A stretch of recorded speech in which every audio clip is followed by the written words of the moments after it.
प्रधानमंत्री नरेंद्र मोदी 28 फरवरी 2026 को राजस्थान के अजमेर का दौरा करेंगे। इस दौरान पीएम मोदी 14 वर्ष की आयु की लड़कियों के लिए राष्ट्रव्यापी एचपीवी टीकाकरण अभियान का शुभारंभ करेंगे।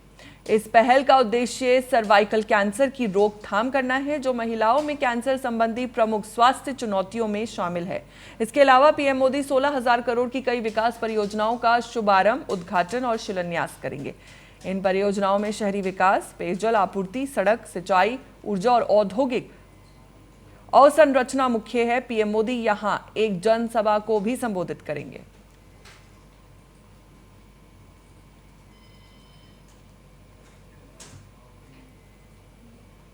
चुनाव आयोग एसआईआर की प्रक्रिया के बाद आज बंगाल में अंतिम वोटर लिस्ट जारी करेगा। लिस्ट में लगभग 7 करोड़ मतदाताओं के नाम होने की संभावना है। इनमें करीब 60 लाख मतदाता अनसुलझे हैं। मतदाता अपने नाम चुनाव आयोग के ऐप और वेबसाइट पर चेक कर सकते हैं। मुख्य चुनाव अधिकारी के अनुसार इसके अलावा ये लिस्ट बीडीओ, एसडीओ और डीएम ऑफिस में भी देखी जा सकेगी। सूत्रों की माने तो सुप्रीम कोर्ट के आदेश पर नियुक्त न्यायिक अधिकारी जानकारी में गड़बड़ियों का आकलन कर रहे हैं। जिन लोगों के नाम बाद में वेरीफाई हो जाएंगे, उनके नाम फाइनल लिस्ट में ऐसे ही पब्लिश किए जाएंगे।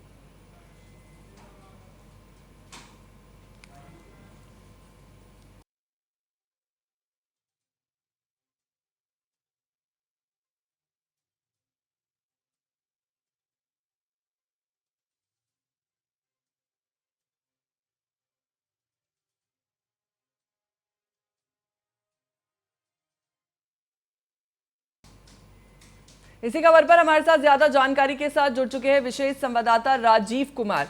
राजीव जी, मेरा पहला सवाल आपसे यह है कि क्या इलेक्शन कमीशन ऑफ इंडिया की एसआईआर प्रक्रिया पर विपक्ष भरोसा कर रहा है या इससे वोटर कटौती का आरोप बना रहा है?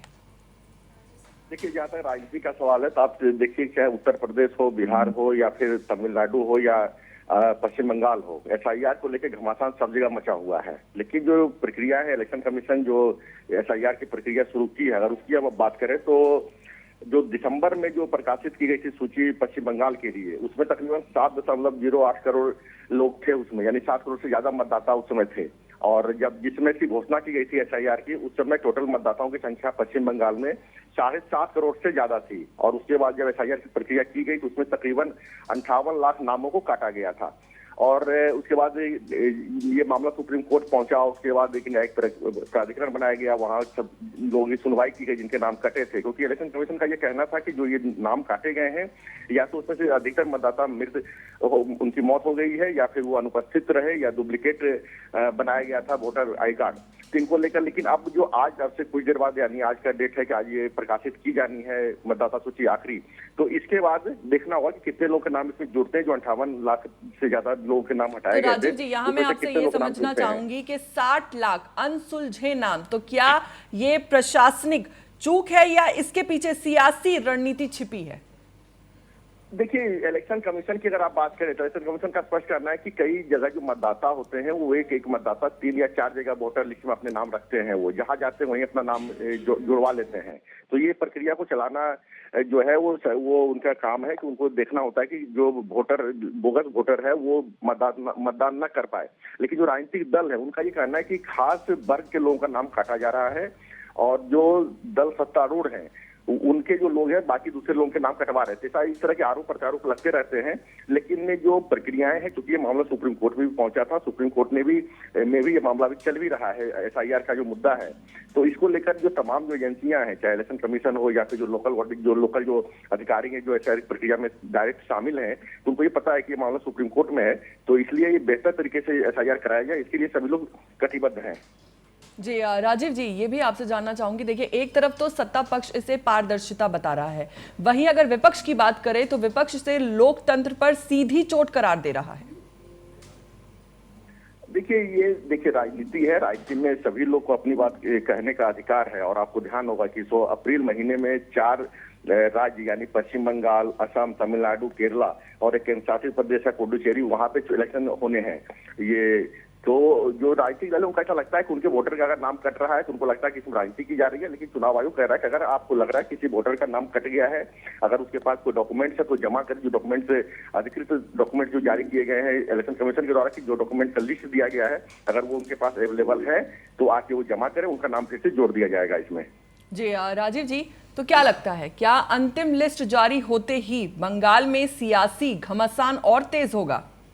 ये तो बिल्कुल तय है, फौजिया ये शरत कह रही है कि वो बिल्कुल तय है कि अंतिम लिस्ट जो ही जारी होगा तो दोनों पक्ष अपने अपने दावे ठोकेंगे, और उनको अगर ये नाम जुड़ जाता है, जो नाम कटे हैं तकरीबन 58 लाख से ज्यादा नाम कटे हैं, तो कितने नाम जुड़ते हैं ये देखना दिलचस्प रहेगा। कितने लोग अपना जो वैलिड प्रूफ है वो जमा करवा पाए इलेक्शन कमीशन के जो अधिकारी उनके सामने, और किस तरीके से ये कितने नाम जुड़ते हैं। अगर नाम ज्यादा जुड़ते हैं तो निश्चित रूप से राजनीति होगी, अगर नाम कम जुड़ते हैं या फिर नहीं जुड़ पाते हैं तो ये करने का होगा कि इलेक्शन कमीशन ने अपना काम बेहतर तरीके से किया था और उन्होंने सारे डॉक्यूमेंट्स को चेक किया, उसके बाद ही नाम को हटाया गया है। जी बिल्कुल राजीव जी, और आखिर में आपसे यही जानना चाहूंगी कि क्या लगता है आपको, क्या ये पूरा मामला फिर से अदालत की चौखट तक पहुंच सकता है?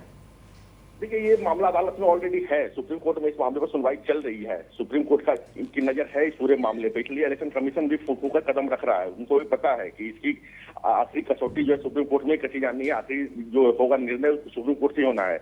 तो सुप्रीम कोर्ट ने भी कहा कि उनका ध्यान है इस ओर, जिसको क्या प्रक्रिया किस तरीके से चल रही है, लेकिन प्रक्रिया सुचारू चले, बेहतर तरीके से चले, और वो तमाम लोग जो कि वोटर लिस्ट में कई जगह नाम अपना जुड़वा लिए, या जो मृत हो गए, जो जिनकी मौत हो चुकी है, या जो लापता है, उनके नाम को काटने का अधिकार इलेक्शन कमीशन के पास है, और इलेक्शन कमीशन उसी काम को कर रही है। जी चलिए, बहुत बहुत शुक्रिया आपका राजीव जी, हमारे साथ जुड़ने के लिए और जानकारी साझा करने के लिए।